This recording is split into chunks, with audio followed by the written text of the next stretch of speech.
Ladies and gentlemen, a member of the Cree Nation, Stop It at the Source campaigner for 350.org. Please welcome Clayton Thomas Muller.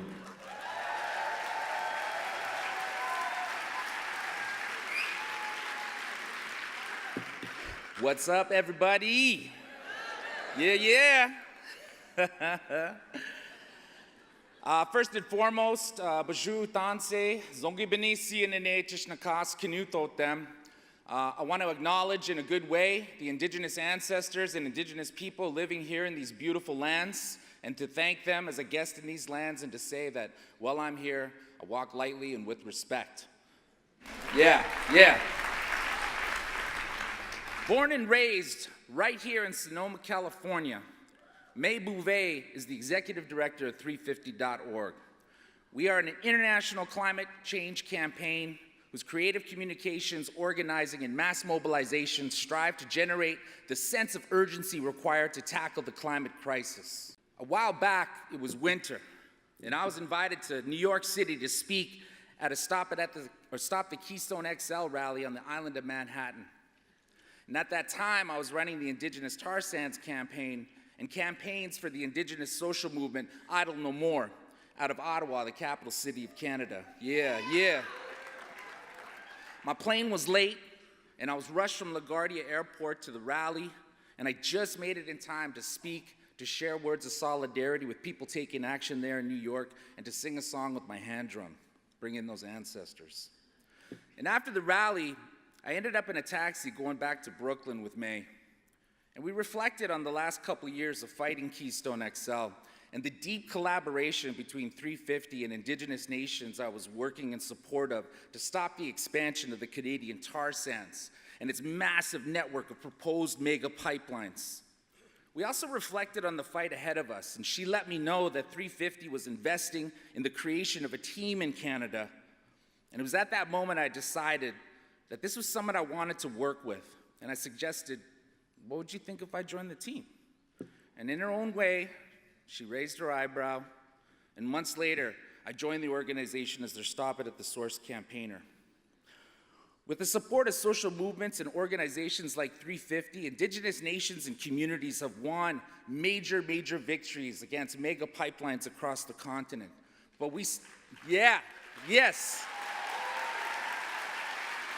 But we still have so much work to do to stop the expansion of the Canadian tar sands, one of the largest carbon bombs on the planet. Pipelines keep getting resurrected, like the number 45 resurrected Keystone XL. There are pipeline battles happening all across the continent, from Louisiana up to the North Slope of Alaska. And I'll tell you something, we need all the help we can get. May is an inspiring, dedicated, and powerful leader. And how appropriate that in a time of planetary change and the demise of the power and the influence of men, that our organization 350.org is led by such a caring and visionary woman. I have great faith in the future. Ladies and gentlemen, friends and family, May Boeve.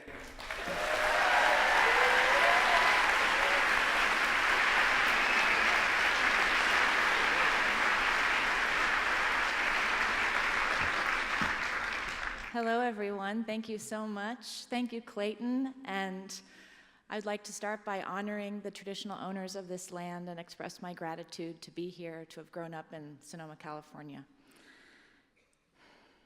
We are witnessing the dying gasps of the fossil fuel industry and the tyrants they support.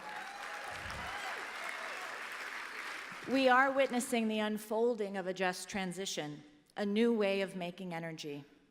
And we may be witnessing a new way of being with and among each other. As I reflected on today, I realized that the main milestones of my life as a climate activist coincide with Bioneers. And so that makes me very honored to be up here. Since what I want to talk to you about today is transformation, I want to tell a little bit of that story. In 2004, I had a friend crush on a group of rock climber environmentalists whom I went to school with at Middlebury College in Vermont. And I joined them on a veggie oil road trip around the US. It was called Project BioBus. We visited 62 schools across the US, giving presentations about climate change. Project BioBus made a stop at one of the Bioneers satellite conferences in Fairfield, Iowa. We all attended the conference, and everyone thought it was cool. But I was awestruck. Here were my people. There were solar battery chargers everywhere, all the stickers and tote bags I could ever want, and Amy Goodman was the keynote speaker.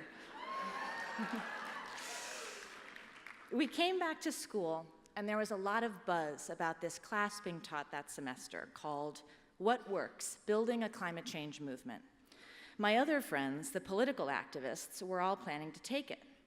I opted out, a little bit self-righteously, for the reason that I felt like I'd just taken that class out in the real world. Thankfully, it didn't matter that I missed the class because it planted the seed of 350.org, and that has been my life's work ever since. 350.org launched here at Bioneers in many ways. In 2009, we set out to organize a global day of climate action to show world leaders that we needed a climate agreement that would uphold what science and justice required. Bioneers helped inspire our recruitment strategy.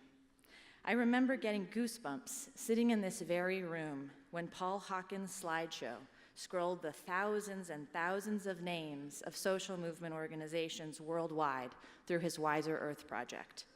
We emailed every single one of them to recruit for 350's first Global Day of Action. Together, organizers held 5,200 events in 182 countries. It was a massive outpouring of support. However, we did not get that climate agreement. A few years later, we were back at Bioneers, recruiting for another Day of Action. And next October, we will celebrate 10 years. Through it all, I remain a very proud Bioneer, which I define as solutions-oriented, creative, and ever-evolving. And I fit the demographic. I'm white, from Northern California. I went to private schools. I'm reasonably new agey. Or at least, that was the demographic I remember.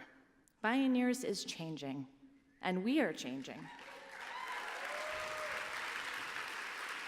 Just as Bioneers, through the leadership of people of color and indigenous people, like board members Clayton Thomas Muller and Ariel Deranger, has centered people of color, women, indigeneity, 350 is attempting to learn this too. The climate movement is as well, and I am trying to do this myself. Part of that includes understanding the privilege we use to get to where we are now. Picture a similar group of young people of color doing what we did. Could they have taken time off of school on a bus? Could they have partnered with a major author to launch a global day of action to widespread support? Would people have picked up the phone and donated? Of course they could have. But how much more easily were we given attention and resources? When I began to realize this, I became somewhat immobilized about what to do with the information. It was especially jarring because as a young woman in this movement, I thought I didn't have very much power or privilege. It may have been easier to see the dynamic because, of course, there are inequalities that impact young people and women. I began to grapple with how much power I actually had and how much more than it was that I realized, and I didn't feel good about it. I thought the solution might be to shut our doors. It's taken a long time and a lot of allies of color taking time to explain things to me that I can see the solution isn't nearly so binary. That in fact, staying engaged, becoming more effective in our mission, and becoming better allies is much harder than throwing our hands up and walking away. It is complex. But being daunted by complexity is quite a lot easier than, say, being a target of state violence. Yes, it's challenging to navigate complexity, but walking away doubles down on the same privilege that got us here. Staying in the fight and learning how to do things differently and trying to build power together to win, this is our task. The climate crisis is front and center in the mess we are living through right now. The climate movement is a vital part of the resistance when we can see how it connects to everything else. We are in an epic battle to see if we can avoid what we're on track for. A planet we don't recognize, a democracy in name only, and a set of relationships among each other and the creatures we share this planet with that are degenerative. It is an epic battle to create a just transition to 100% renewable energy and no more fossil fuels. As a young activist, I was drawn to that epic battle since it was a story I could relate to. I was desperate to belong to a movement and to feel that I could do something about all the problems I saw around me. And so I jumped in with both feet, and I'm really proud that I did. Perhaps this is true for other white people in my demographic here today. I thought, here was a movement for me to belong to. Climate change changed me. When we started 350.org, there were already many people organizing in this movement, but we did not always see them at first. We had a very big, ambitious idea. We could attract funding for it, and I believe in what we've been able to do. The trillions divested, the pipeline projects canceled, the clean energy coming online, the scale, the identity, the worldwide network embedded in our approach, a different story about the climate crisis. But in many ways, the past 10 years have been about learning how to see differently. We saw a changing climate, a set of organizations who hadn't solved that problem, and saw ourselves as much-needed, hardworking activists who could finally do something about it. We had blind spots about who was already out here, how hard it is to actually challenge the fossil fuel industry, build coalitions, and run organizations. So many organizations and movements have started this way. And so, what becomes of them now? What is the path to evolve and build power together and heal the wounds of the past? To listen to those we didn't see, chose not to see, and sometimes still fail to see today. I think this goes much deeper than the idea of privilege. I am here to tell just our story and to try and be honest and perhaps clumsy about finding my own place in a movement where the power imbalances we're fighting in our campaigns exist among us as individuals. There's a story that I think encapsulates this nicely, the journey from the tar sands action to the promise to protect. As I remember it, the climate movement was in a lull in 2010. Much hard work had gone to essentially nothing in the form of a cap-and-trade bill, and that may have done lasting harm anyway. But assuming we have rare windows of time for national legislative action, ever so distant now, it felt defeating. We asked, what might revive us and our movement and give us momentum? How might President Obama become a more central character than Congress in the play that is politics? Bill McKibben started paying attention to the fight against the Keystone XL pipeline, as he so often can sense an idea and a narrative that will rally people around it.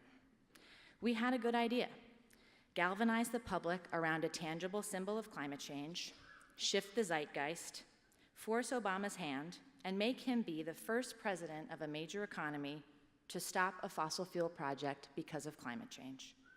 So, we invited people to risk arrest in DC. We assembled a team of some of the most skilled civil disobedience organizers we knew, and some we didn't, and 1,253 people were arrested, probably some of you. It was the first major protest targeting Obama after his election. It's been exactly 10 years since TransCanada requested the permit for Keystone, and there is no pipeline built.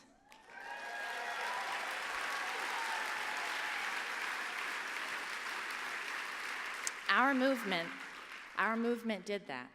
It did all these beautiful things. And of course, there were also problems. Not all of us knew how to listen to requests to work differently with tribes along the route.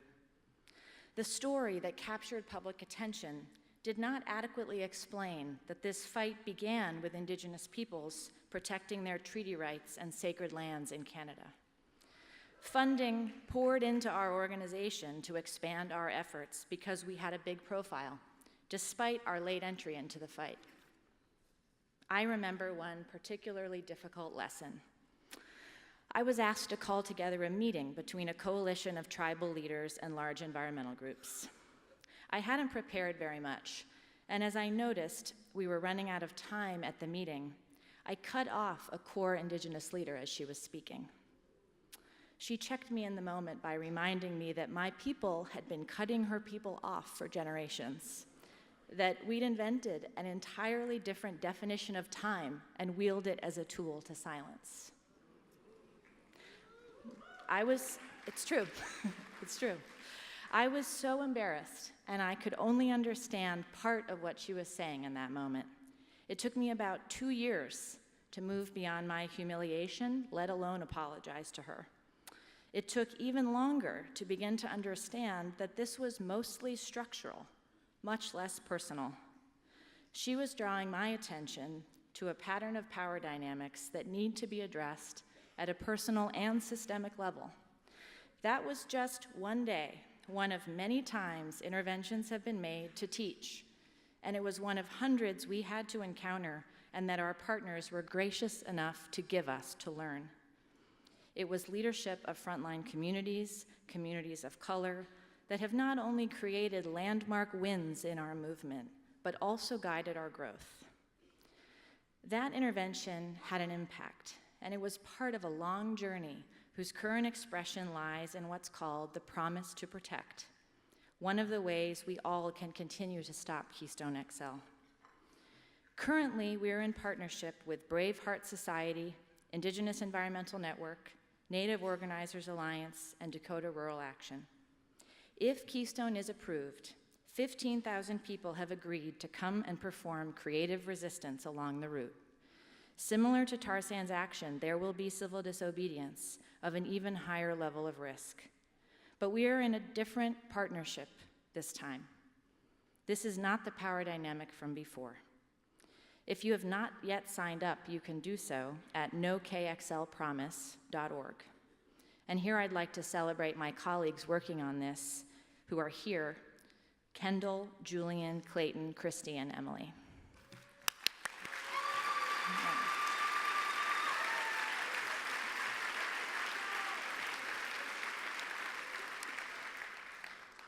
Time is not on the side of the climate crisis. We all know this. It is devastatingly clearer every single day with each new hurricane, flood, and fire. Is our movement big enough to hold the idea that we are running out of time, but not run away from each other? To hold on to the urgency that animates anyone who believes in something deeply, and the compassionate ability to listen and stop sometimes? I really do wonder, because I'm more comfortable moving fast than slow. But my colleagues are teaching me that being impatient for justice is a gift. Our impatience is needed more than ever. But that's a lot different from being impatient with each other, especially people who challenge us, people whose perspective that doesn't match our own, and people with different amounts of power. Being impatient with people who ask you to do things differently isn't the same as wanting to move fast to solve a giant problem like climate change. My colleagues around the world and our movement allies are deep in this work every day. The Pacific warriors are invoking and embracing their traditional heritage, dances, songs, and ways of being, while they fight the coal expansion from neighboring Australia. In South Africa, the Decolonize campaign is just what it sounds like. The coal barons are the colonizers of today, and fighting them engages us with our sister struggles to decolonize culture and defeat white supremacy. In Brazil, 400 municipal fracking bans have been passed by an unlikely alliance of mayors, indigenous peoples, and the Catholic Church. These are just 3 of many, many stories about change taking place around the world. There is an unfolding taking place amidst the deep pain of the Trump era. We can all feel it. It leaves a space for the old way to be challenged, and some of that old way lives on in the climate movement. But to be a Bioneer is to be for abundance, to be for a celebration of life, of creation, and of each other. In that spirit, I would like to end by making a request of all of you. We want to be continually willing to do things differently. We want to stop the worst effects of climate change. We want to see every fossil fuel project on Earth stopped and the just transition take hold. We want the social license of the fossil fuel industry gone forever. And we need this to happen soon. We need to build a movement that is massive and that shakes the foundations of power and money and greed that seem to hold all the cards right now.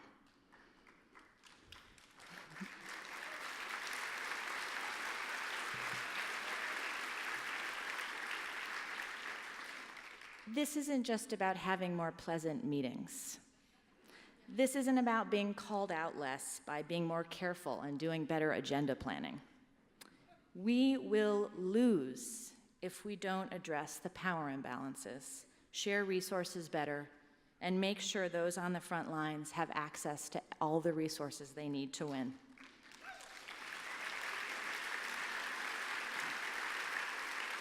We need massive movements that win, and we must move with grace and patience with each other to build lasting relationships that truly build power. This room contains multitudes, and despite what I said earlier, we're all here because we're all Bioneers. Thank you for so many here who are and have already been centering equity. You have shown the way forward, and you have been generous with your wisdom. Thank you to every young person here for demanding we figure this out faster.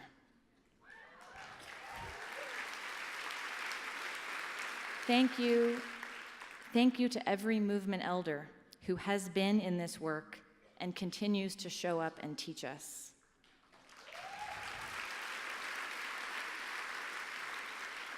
Thank you for those of you who are making sure that resources make it to the front lines. And thank you to those of you who see the whole interconnected web of movement work and help us build relationships with one another.